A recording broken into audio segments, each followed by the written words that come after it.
¿Qué tal? Me da mucho gusto saludarle nuevamente en el marco de esta conmemoración del Día Internacional de la Mujer y la Niña en la Ciencia, por lo cual la Benemérita Universidad Autónoma de Puebla ha realizado pues esta serie de actividades para compartir con científicas nacionales e internacionales el quehacer precisamente y participación de la mujer en la ciencia. Así que bueno, pues les agradecemos a los que han seguido esta transmisión desde las 10 de la mañana con las conferencias que abrieron este ciclo de actividades en nuestra institución. Les quiero recordar que también a esta actividad se suma la Facultad de Ingeniería con el primer concurso en línea de innovación de prototipos y la Dirección de Acompañamiento Universitario, que está compartiendo actividades especiales para las preparatorias de los complejos regional norte, nororiental y sur,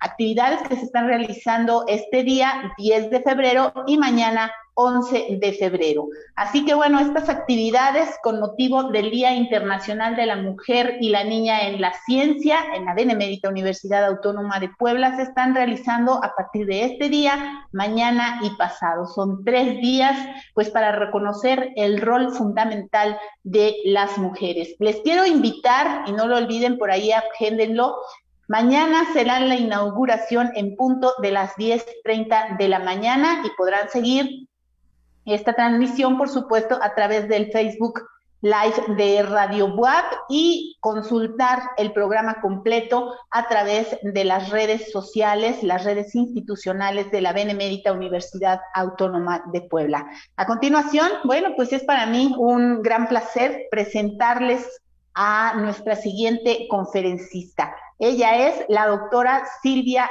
Giono Cerezo, prestigiada académica del Instituto Politécnico Nacional, formadora de varias generaciones de microbiólogos mexicanos. Ella es y forma parte del Sistema Nacional de Investigación Nivel 2 y además es fundadora de la Asociación Mexicana de Infectología y Microbiología Clínica, junto a otros médicos infectólogos. Le damos la más cordial de las bienvenidas, doctora Silvia Giono Cerezo, de la Escuela Nacional de Ciencias Biológicas del Instituto Politécnico Nacional, en esta ocasión con la conferencia La mamá de los microbiólogos mexicanos. Un gusto saludarle y le escuchamos, doctora. Adelante, es de usted el micrófono. Hola, buenas tardes. En realidad el título de esta conferencia lo puso la doctora Lilia Cedillo, una hija muy prestigiada que pertenece a la Benemérita Universidad Autónoma de Puebla, en donde tengo el orgullo de haber formado a varios de los microbiólogos que forman parte de esa prestigiosa universidad, entre ellos el doctor Jorge Antonio Yáñez, está Patricia Lozano Saraín, Carmen Rocha, Cristian, de manera que yo tengo un especial cariño hacia la Universidad de Puebla, en donde recuerdo que nuestra primera contacto con la Universidad de Puebla, cuando estaba ahí cerca del hospital universitario, le dieron un área al área de microbiología, y muchos de los profesores de la Escuela Nacional de Ciencias Biológicas, a la cual yo pertenezco, nos unimos para apoyar el esfuerzo de Arquímedes Morales y de varios profesores que se unieron a esa universidad para poder fomentar el desarrollo de la microbiología en la Universidad de Puebla. Yo recuerdo que al principio no teníamos ni mesas, sino que trabajábamos sobre cajas de cartón, y que había un árbol muy grandote donde llegaban unas cigüeñas, y que había que cuidarse cuando las cigüeñas estaban pasando por ahí. Ahora la Universidad de Puebla, en el departamento que tiene, no solo tiene ese laboratorio de biología molecular, sino que también tiene un departamento muy consolidado con unos investigadores de gran prestigio. Yo recuerdo cuando se inauguró con la doctora Vaca, con la doctora Lilia, cómo estábamos tan orgullosos de cambiar de ese sitio donde estaban junto al hospital universitario al campus universitario de la Benemérita Universidad Autónoma de Puebla. Este título que puso la doctora Lilia de la mamá de los microbiólogos me hizo recordar que hay que motivar a las niñas para que se integren a la ciencia. De hecho, las diapositivas que yo puse son muy poquitas, pero la doctora Lilia lo que me pidió es que yo hablara de mí, y de mí pues son muchos años porque yo inicié en la vocacional 4, que era en aquellos entonces, desde los años 50, para hacer la carrera de químico bacteriólogo parasitólogo, que ya tenía un gran prestigio a nivel nacional. Y a mí me apasionaba mucho la microbiología, porque yo desde los 15 años trabajaba en una farmacia y hacía recetas, acompañando a una hermana que trabajaba en esa farmacia, y yo era muy apasionada de pesar y hacer cositas.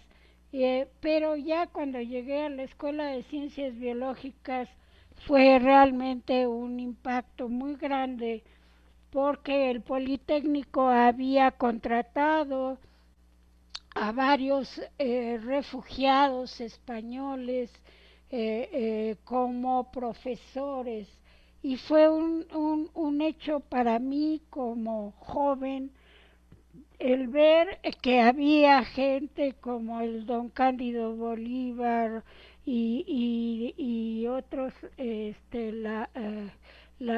otros grandes investigadores que fueron mis profesores y que me motivaron a seguir en el área de la microbiología. El área de la microbiología es muy extensa. Ayer, por ejemplo, oí una conferencia relacionada con el papel de la microbiología en los océanos y en el cambio climático, etcétera. Y uno puede ver que realmente el área de la microbiología que yo utilizo es bastante limitada. Sin embargo, tenemos que reconocer que hay muchos datos que están en la microbiología, y yo me dediqué a la bacteriología médica en el diagnóstico de enfermedades, para lo cual tuve oportunidad de trabajar en no sé si se sigue llamando así, el Hospital de la Beneficencia Española. Después estaba abriéndose el Centro Médico Nacional del Seguro Social, y me llamaron como jefe de laboratorio de microbiología cuando todavía ni siquiera me había titulado, pero me hicieron un examen muy grande, y como yo estaba siempre haciendo experimentos, tuve oportunidad de tener ese honor de trabajar para el Seguro Social. De manera que ahí continuó mi ruta hacia la microbiología, que yo le llamo la bacteriología médica, porque ustedes, todos los que están escuchando, deben de saber que la microbiología abarca los virus. Ahora que están, ya ven, ya estamos aquí con nuestro cubrebocas y lavándonos las manos para impedir que el virus COVID-19 se apiade de nosotros, ¿verdad? Y sin embargo, ustedes pueden ver cómo a lo largo del tiempo uno se va apasionando por la ciencia. Yo vi el programa y el programa está lleno de gente muy importante, la cual les va a permitir ver que el desarrollo de la microbiología no es nada más la bacteriología médica o los análisis clínicos, sino que ahora hay muchísimo en microbiología ambiental, microbiología de alimentos, virología, parasitología, infectología, de manera que para mí es un orgullo, por ejemplo, pertenecer a la Academia Nacional de Medicina, a pesar de que yo no soy médico. Yo soy QVP y sin embargo doy clases a los médicos y estuve como jefe de el laboratorio que en esa época se llamaba Ecología Humana en la Facultad de Medicina de la UNAM, lo cual constituyó para mí un orgullo el hacer esa estancia como jefe para renovar los programas, actualizarlos, renovar las prácticas y por el contacto que yo tenía con la asociación internacional de microbiología que se llama ASM, ahora que hasta los niños pueden conectarse a todos lados por internet. La ASM es una sociedad que agrupa a todos los microbiólogos en Estados Unidos y yo ya había ido a varios congresos con los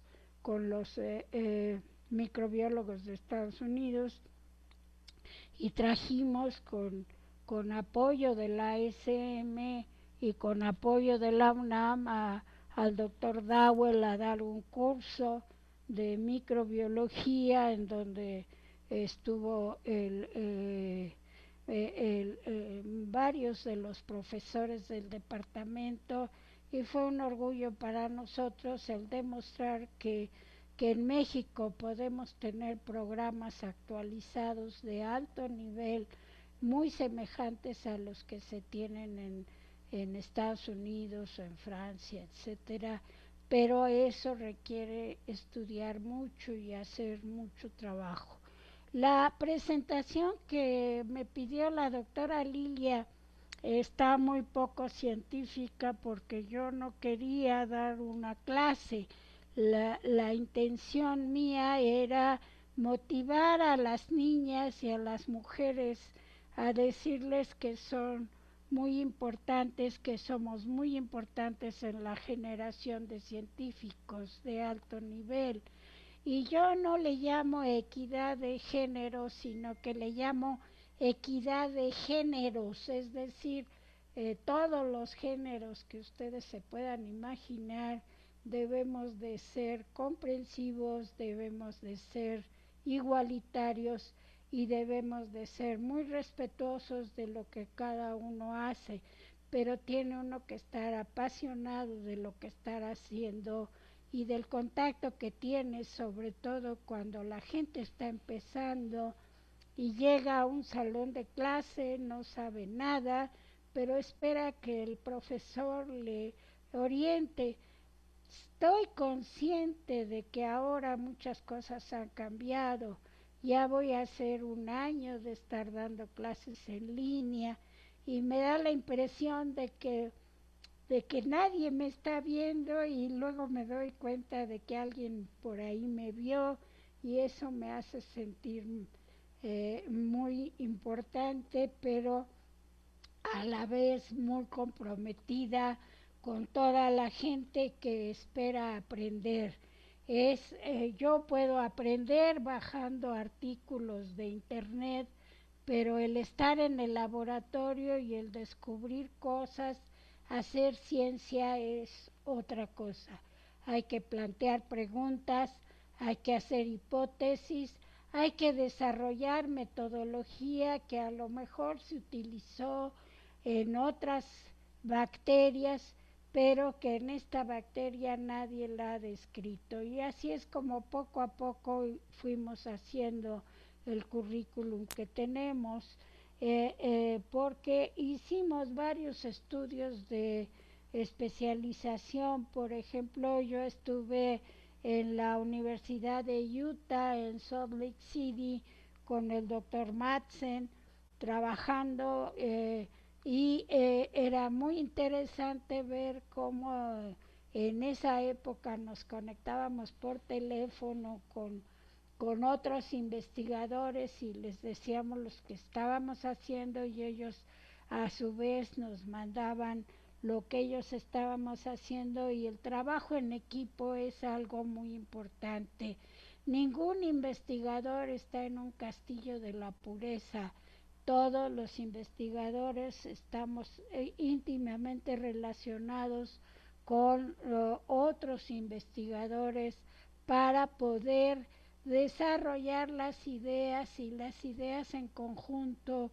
Nadie es dueño de las ideas, aunque el motivo es principalmente desarrollar patentes, crear nuevos antibióticos, hacer nuevas expectativas para curar enfermedades o para estudiar cómo puede crecer mejor una planta que esté asociada con ciertas bacterias. En fin, hay muchísimas líneas en donde se puede aplicar la microbiología, de manera que yo hice una presentación muy cortita que espero les sea útil. Ahora voy a compartir la pantalla. Ustedes me dicen si pasa bien acá, y luego a ver si ya pasa. Compartir ahora. ¿Sí la están viendo? Sí, la vemos. Muy bien. Entonces, la doctora Lilia me dijo que mañana y pasado todavía va a haber varios eventos, de manera que yo no voy a quitarle las presentaciones que hay de otras gentes, pero a mí me gustaría motivar a las niñas para que hicieran trabajo de ciencia. El trabajo de ciencia ahora también, como hay, por ejemplo, la bioinformática, en donde tú puedes en tu computadora bajar el gen de una bacteria completa y luego entre esos genes buscar, por ejemplo, genes de resistencia a antibióticos o genes para la producción de ciertas toxinas. ¿Y esto para qué sirve? Pues sirve para identificar cómo se comportan esos microbios en la naturaleza y cómo uno puede prevenir, por ejemplo, ya casi en el mundo no hay casos de botulismo, que el botulismo es una toxina que produce Clostridium tetani, que es una bacteria que podría estar en el suelo o podría estar en las heces de algún animal, y sin embargo el tener una prevención hace que casos de botulismo, que es una toxina potente, no existan. De manera que lo que yo quisiera es que el público se pusiera al corriente y a través del chat de esta presentación hicieran algunas preguntas, y yo quise dar oportunidad a que ustedes sean los que pregunten para que podamos nosotros hacer esta presentación. Ahora me gustaría adelantar la presentación. Déjenme ver por qué no corre. A ver si así ya corre. No corre. Entonces, dejen ponerla otra vez. A ver si así. Ya corre. Ahora sí. Bien, desde que yo estudié la carrera, después hice el doctorado en microbiología, me hice ayudante del doctor Adolfo Pérez Mirabete y tenía yo compañeros, por ejemplo, esta es una reunión de egresados en donde tenía compañeras mujeres y también compañeros hombres, en donde el jefe era el doctor Adolfo Pérez Mirabete, el doctor Juan Manuel Gutiérrez Vázquez, que fue nuestro maestro. Algunos de estos compañeros pues ya se jubilaron o ya y sin embargo algo interesante que sirve el ser maestro es el compartir muchos momentos. Por ejemplo, esta fue una manifestación con los jóvenes de esa generación, creo que fue el año pasado, el antepasado, donde fuimos a manifestarnos en favor de la ciencia. ¿Por qué? Porque el apoyo a la ciencia de parte de el presupuesto en realidad para este país es bajo y sin embargo los cerebros que hay en estos jóvenes son muy brillantes y son jóvenes que tienen un futuro muy espléndido, pero que sí hace falta el apoyo para salir adelante. Yo recuerdo con mucho cariño la primera generación en donde hicimos una excursión en un camión que tardó creo que 3 días para llegar hasta Cozumel, pero sin embargo compartíamos tanto los muchachos y las muchachas, compartíamos, creo que ahí estamos en un cenote y hay gente muy valiosa que se desarrolló. Aquí estoy señalando al doctor Alejandro Escobar, que trabaja en el INDRE, la doctora Lilia, creo que en paz descanse, esta soy yo, ahora sí que cuando era joven, y teníamos, casi todos ellos trabajaban y estudiaban. Después tuve la oportunidad ya de ser profesor de posgrado. La carrera es muy larga, tú puedes ser médico, pero después de estudiar medicina, hacer una especialidad, puedes ser cardiólogo, puedes ser neurólogo, infectólogo, o bien los posgrados que te dan la maestría y el doctorado en ciencias, que hacen a la gente muy exitosa. Me llamó mucho la atención una conferencia que oí ayer en el radio en donde decía que realmente las gentes con posgrado en México no llegan al 5%. Y eso es muy importante porque comparado con otros países como Alemania, esos posgrados son muy grandes y esos maestros son muy exitosos. Aquí, por ejemplo, está la doctora Sara Ariadna Ochoa Pérez, que está en el hospital infantil. Aquí está Cristian, que está recortado. Aquí está otro compañero de Puebla. Este es mi hijo Ramón, para después voy a hablar un poco de mi familia. Este es el doctor José Arellano, que trabaja en el Hospital Infantil de México, la doctora Patricia García Saldívar, que trabaja en el Seguro Social, Cristina Majalca, que trabaja en el ISSSTE, la doctora Guadalupe Estrada, que es jefe de investigación en el Instituto Nacional de Perinatología, Samira, que está también en Centro Médico Nacional, esta doctora que está también, me parece que no en Puebla, sino en Tlaxcala, el doctor Jorge Vidal, que es tabasqueño y que ahora tiene su laboratorio en la Universidad de Florida, y vemos cómo en realidad la vida te va llevando hacia muchos aspectos. En este caso también me casé, tuve 2 hijos, esta es mi nuera y mis 3 nietas, de las que estoy muy orgullosa. Ya Cintia ya es ingeniera en computación, Sofi, que está estudiando, y Mariana, que está estudiando mercadotecnia.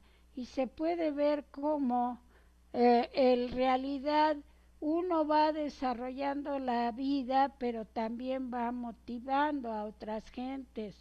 En este caso, ustedes deben, sobre todo toda la gente de la Benemérita Universidad Autónoma de Puebla, conoce muy bien a la doctora Lilia Cedillo Ramírez, que ella dice que soy su mamá científica, su esposo Jorge Antonio Yáñez Santos y sus hijos Adi y Toñito, en donde de ahí surgió el título ese de la mamá de los microbiólogos, porque yo admiro a gente como la doctora Lilia, que para hacer su maestría y su doctorado en el Politécnico tomaban el camión, igual que Toño, para ir a tomar las clases al Politécnico y después elaborar su tesis y su trabajo de investigación.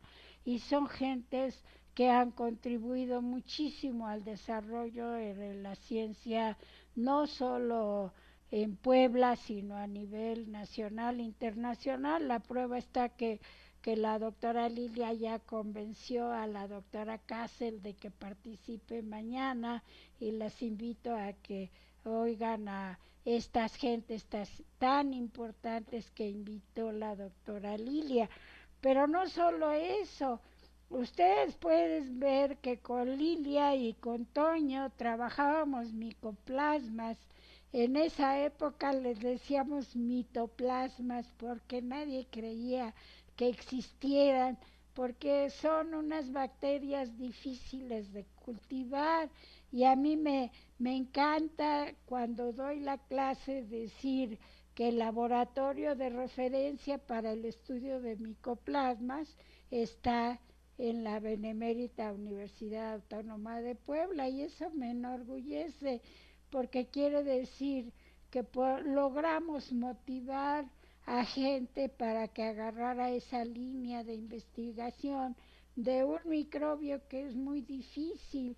La doctora Kassel seguramente les va a hablar de ellos, que son unas bacterias que no se pueden cultivar en cualquier medio de cultivo, y a pesar de tener un genoma muy pequeño, pueden causar enfermedades, pueden infectar insectos, pueden infectar plantas, y son realmente muy exitosos y muy bien adaptados en todo. De manera que otra cosa que admiro de la doctora Lilia Cedillo, ahí está una caricatura, ella tiene unos diseñadores de monitos excelentes que seguramente están hoy conectados a esta conferencia, y donde ella escribe en el periódico y escribe los libritos. Creo que era el cuarto o el quinto libro, y todos son muy exitosos y tienen algo que ver con la microbiología siempre, o con la vacunación, o con la prevención de enfermedades. De manera que para mí es un orgullo tener hijos tan exitosos como la doctora Lilia. Otra cosa que a nivel personal me gusta y que ahorita lo tenemos suspendido es viajar. Y el viaje, dice un dicho, los viajes ilustran. Yo quiero convencer a las niñas, a las mujeres, porque yo he viajado sola por todo el mundo. Aquí en este congreso fui con la doctora Guadalupe Estrada, donde presentamos un trabajo de nuestra alumna de doctorado en relación con parto pretérmino, infecciones y ruptura prematura de membranas, en donde sacamos porque en realidad el póster era de Lupita Estrada y del Instituto Nacional de Perinatología, pero al compartir alumnas y motivarlas, nos ayudó a que sacáramos ese premio y a que México fuera mencionado en ese congreso por lo relevante de lo que estábamos haciendo. De manera que había un grupo de maestros que decían que ir a los congresos era ir a perder el tiempo, pero en realidad los viajes ilustran.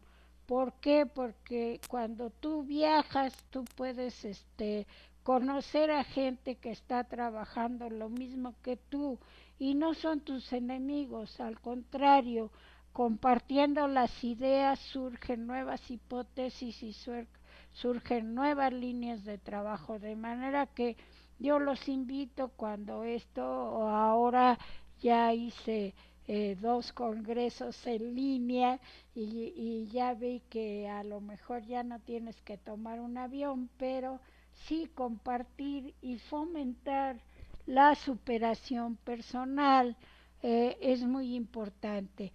En ese sentido, por ejemplo, yo ya había ido varias veces a Europa y sin embargo hay uno de mis alumnos, el doctor que es Felipe López, él realmente se fue con muchas preocupaciones porque dejaba a su familia en México, porque se había muerto su papá, etcétera, etcétera, y sin embargo él quería hacer el doctorado en Alemania y gracias a esa mirada soñadora que tiene aquí, pudimos motivarlo para que fuera a Alemania e hiciera el doctorado, de manera que no hay que espantarse incluso de tener que hablar varios idiomas, en este caso hablar alemán y hablar inglés y hablar español, es algo que motiva, de manera que aparte de que tienes que estudiar lo que hay en el área en la que te quieras desarrollar, también hay que estudiar idiomas para poderse comunicar. De manera que en mi vida yo he tenido muchos homenajes, por ejemplo, en el en este centro que se llama PACAL, que se inició en ciencias biológicas y que es apoyo a la calidad externa de los laboratorios clínicos. Me hicieron una entrevista, esa entrevista está en este número del 2020, en donde me dedicaron unas páginas para ver qué era lo que yo había hecho en mi vida y por qué me gustaba la bacteriología médica.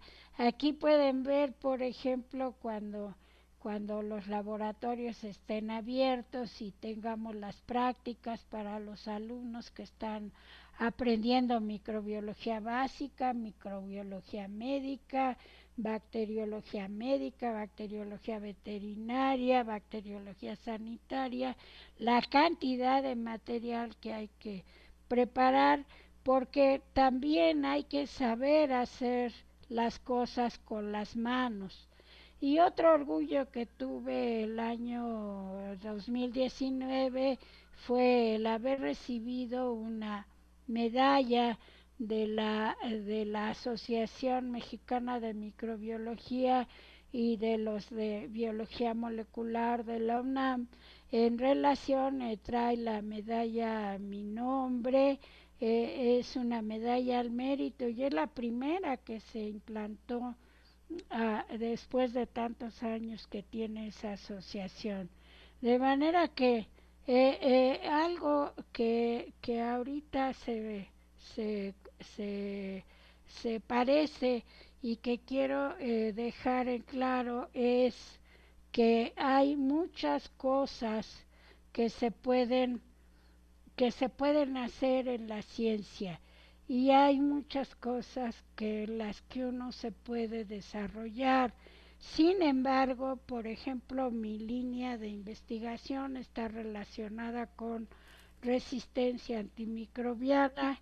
Creo que se cortó la presentación y nosotros, por ejemplo, junto con otros profesores del laboratorio donde yo me desempeño, estamos al pendiente de lo que se llaman infecciones nosocomiales.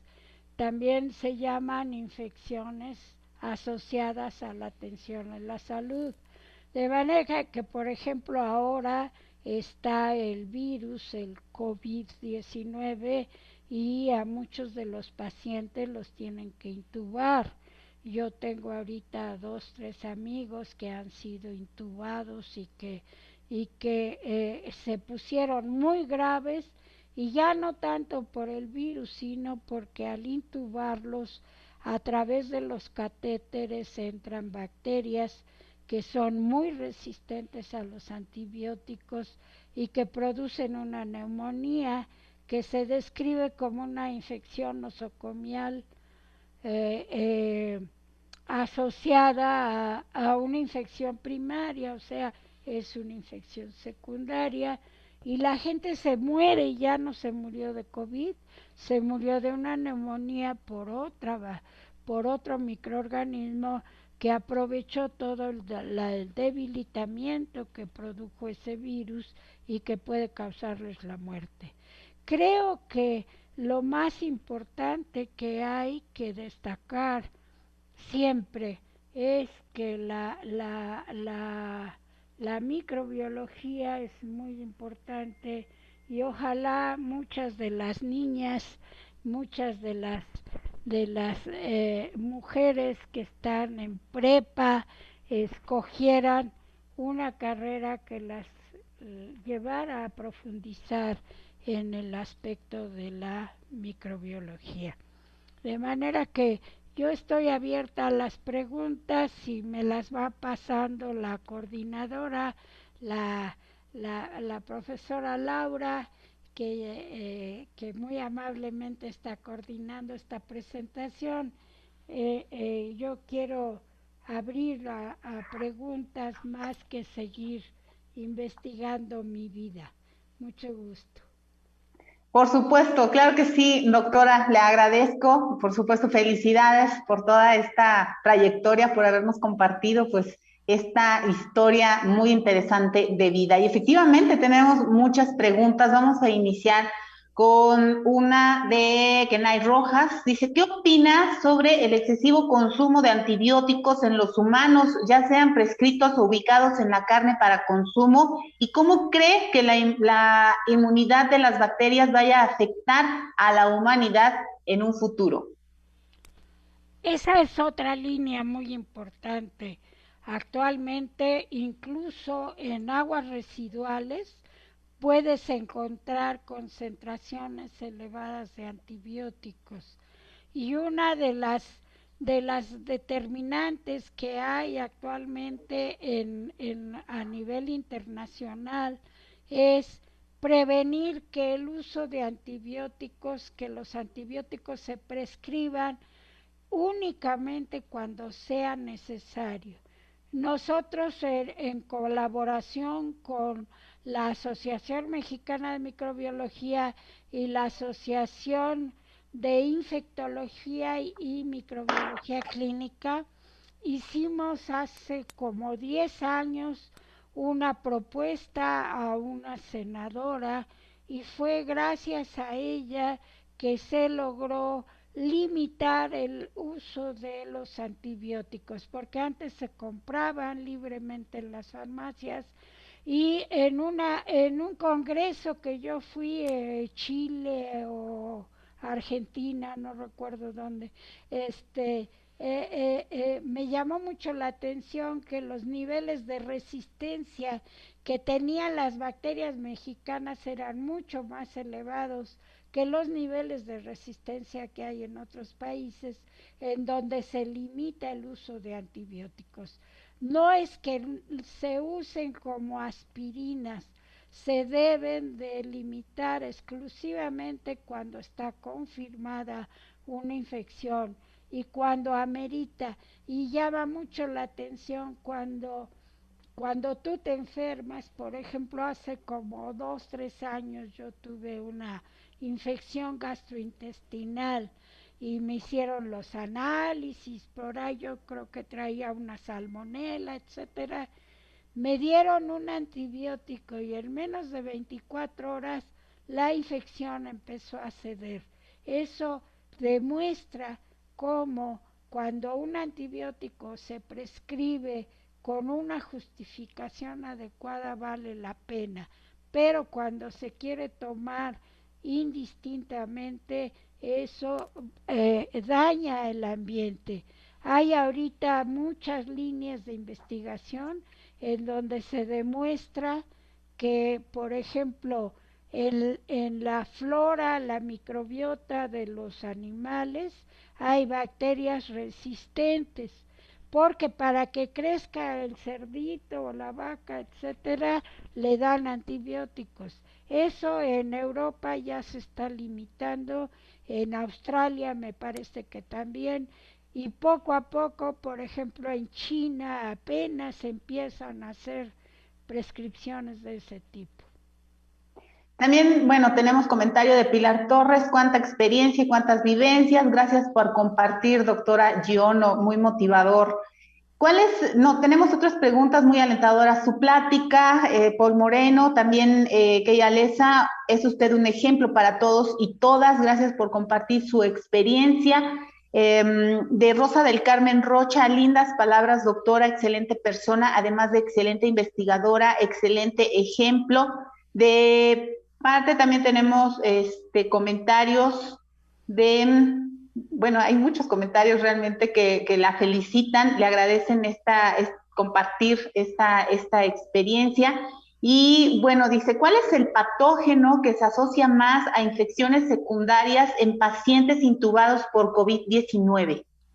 Mire, ahorita estamos haciendo precisamente una línea de investigación con la doctora Dolores Alcántar Curiel, que por cierto estudió en la Universidad de Puebla y que ahora es profesora doctora en la UNAM, en donde ya tenemos un grupo de bacterias del Hospital General que le llamamos escape. Escape es un acrónimo de bacterias que causan, entre ellas,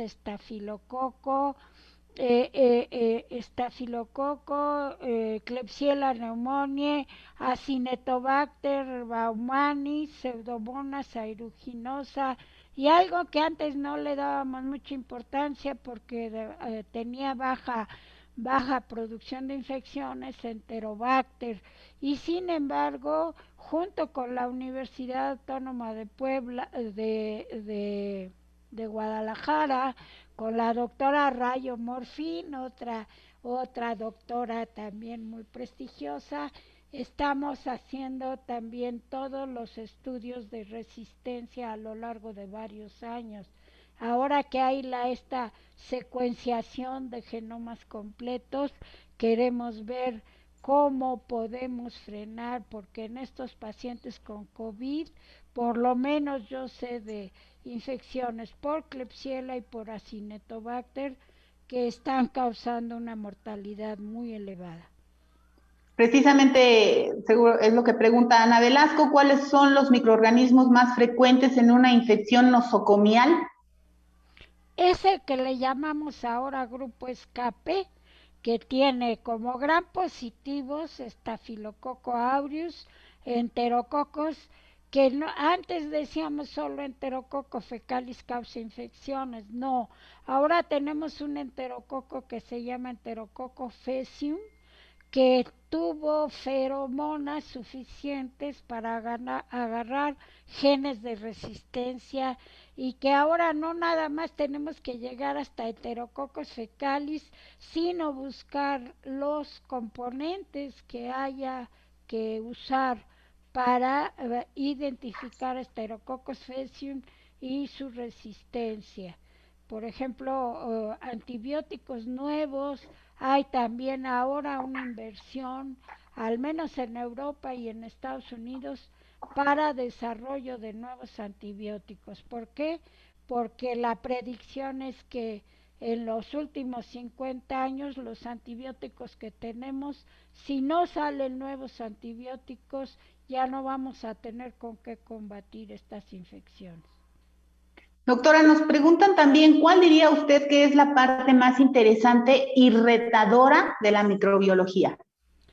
Pues yo creo que hay aspectos retadores en todos los aspectos. Por ejemplo, ahora que hay lo que se llama la disbiosis y el estudio de la microbiota normal, tenemos que aceptar que los microbios que conocemos, los microbios que estudiamos, los microbios que pusimos en los libros, son una parte ínfima de lo que hay de microbios. Hay muchísimo microbio no cultivable y tenemos nosotros que profundizar en los métodos. Ahora tenemos el MALDI-TOF, que es un estudio de espectrometría de masas para poder identificar microbios que no existían antes. Entonces, a mí me gusta la microbiología médica,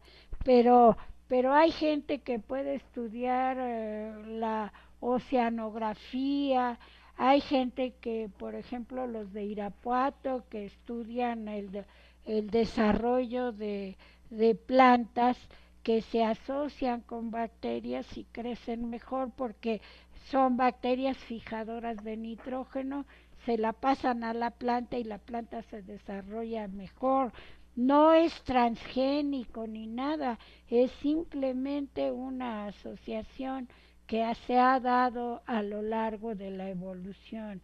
Y hay todo lo que se llama la biotecnología. Toda la biotecnología es muy importante. Y yo le digo a mis alumnos, no crean que ustedes los estamos preparando para apretar botones.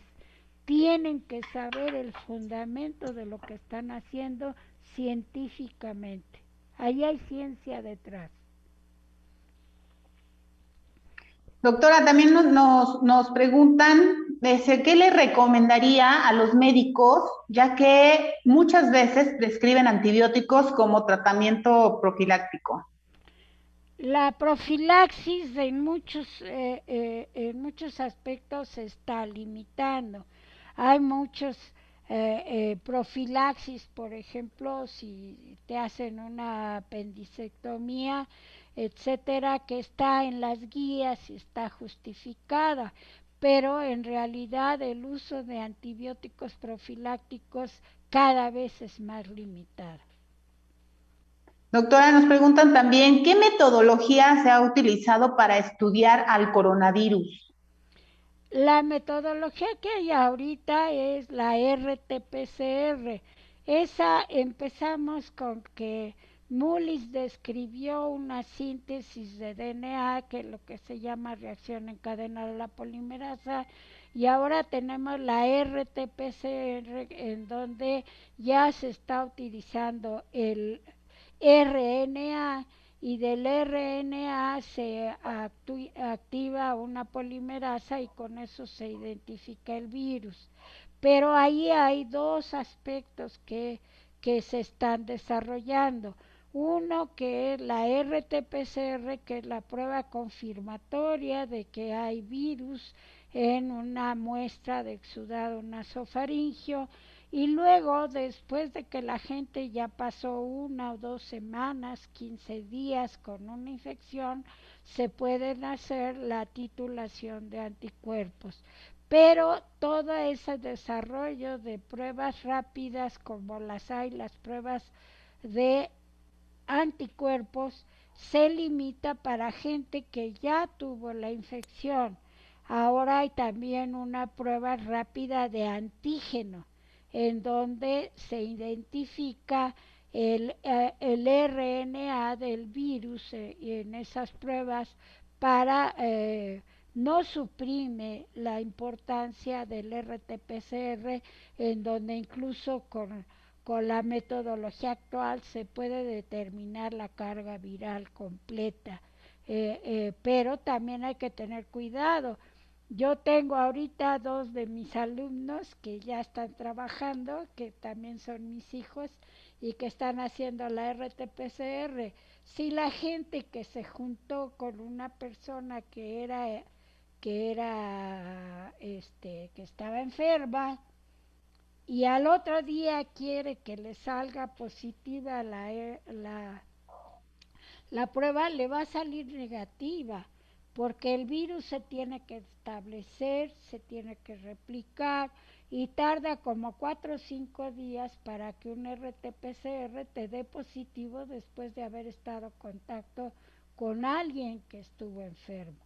Y entonces ellos me decían que estaban procesando 300 muestras diarias o más, y había muchas pruebas negativas de gente que, porque estuvo en contacto con alguien enfermo, quiere que ya le salga positivo al otro día.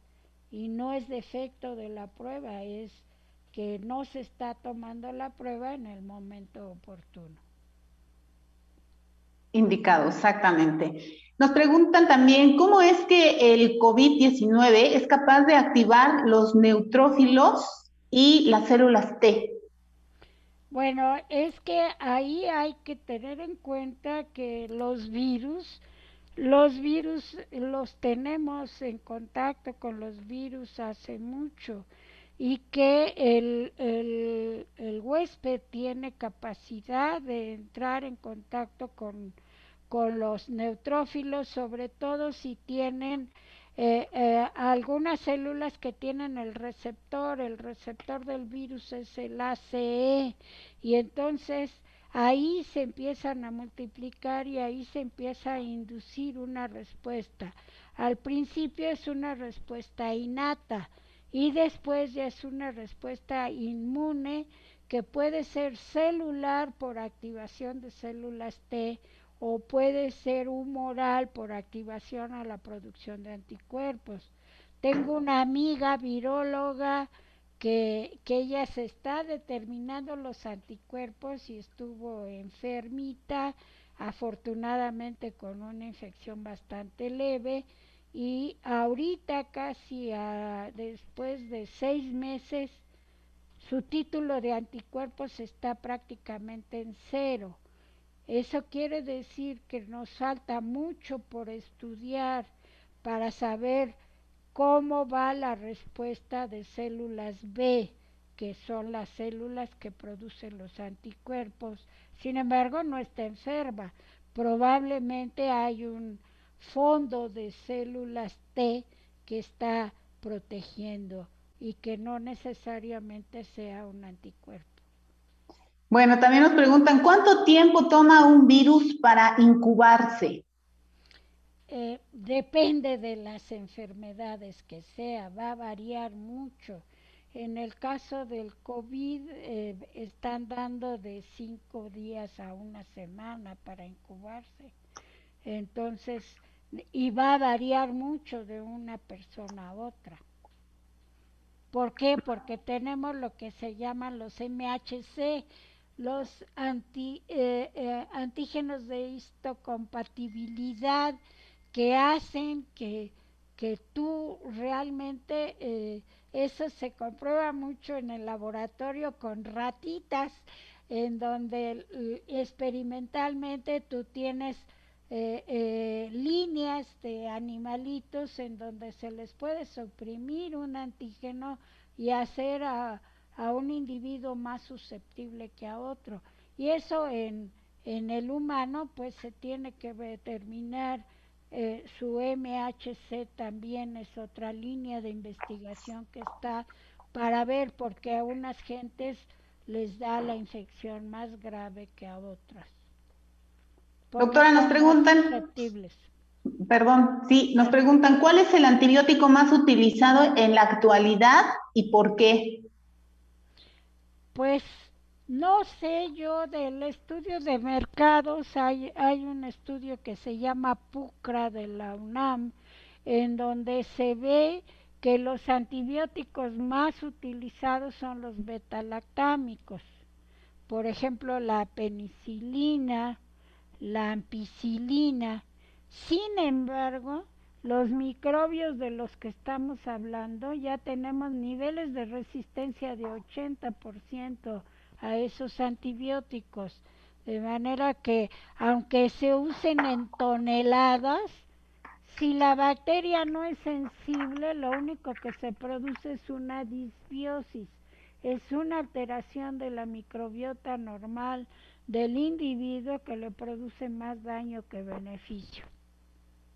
Pues tenemos todavía muchas preguntas, doctora. Seguramente nos llevaríamos pues gran parte de la tarde, pero pues ha llegado el momento de agradecerle infinitamente su tiempo, su experiencia y sus conocimientos que ha compartido aquí con nosotros en este pues Día Internacional de la Mujer y la Niña en la Ciencia. Si bien es mañana, nosotros hemos arrancado con el pie derecho. Muy bien, yo quiero felicitar a las niñas, a las mujeres, y yo estoy a favor de la paridad de géneros. Fíjate, no nada más de la mujer, porque yo tuve dos hijos hombres y quiero que todos tengamos oportunidad de estudiar, de, de progresar y de salir adelante en lo que nos gusta. Puede ser las matemáticas, la ingeniería, la biología, la microbiología. Yo agradezco a la Universidad de Puebla y a todos mis amigos de Puebla. Les mando un beso. Muchas Muchas gracias a la doctora Silvia Giono Cerezo de la Escuela Nacional de Ciencias Biológicas del Instituto Politécnico Nacional. Le quiero comentar, doctora, además de agradecerle que pues ahora vía electrónica, tal como lo ha impuesto esta pandemia, pues nuestra casa de estudios le hará llegar un reconocimiento por su importante participación en este programa con motivo del Día Internacional de la Mujer y la Niña en la Ciencia. Una forma, por supuesto, de agradecerle su excelente participación. Muchas gracias, doctora. Y qué bueno que hubo preguntas y gente que nos escuchó. Muchas gracias. Mucha gente que nos escuchó y nos siguió viendo a través de este Facebook Live de Radio WAP. Se nos quedaron todavía muchas preguntas. Le agradecemos mucho, doctora, que pase una excelente tarde. Y bueno, también a las personas que nos están siguiendo, recordarles que la inauguración de estas actividades con motivo del Día Internacional de la Mujer y la Niña en la Ciencia se realizará mañana en punto de las 10:30 de la mañana, así que tienen una cita con nosotros para estar presentes en esta inauguración y luego a lo largo del día pues tendremos la participación de científicas pues de talla nacional e internacional. Así que quedan todos cordialmente invitados a seguir estas actividades que impulsa la Benemérita Universidad Autónoma de Puebla precisamente para reconocer el rol de las mujeres en la ciencia. Les agradezco mucho que nos hayan acompañado. Les invito a que continúen pendientes de las redes institucionales de la Benemérita Universidad Autónoma de Puebla. Por su atención, muchas gracias. Que pasen una excelente tarde. Gracias a ustedes y por escucharme. Está muy amable por tu presentación. Un placer, Hasta doctora. luego, gracias.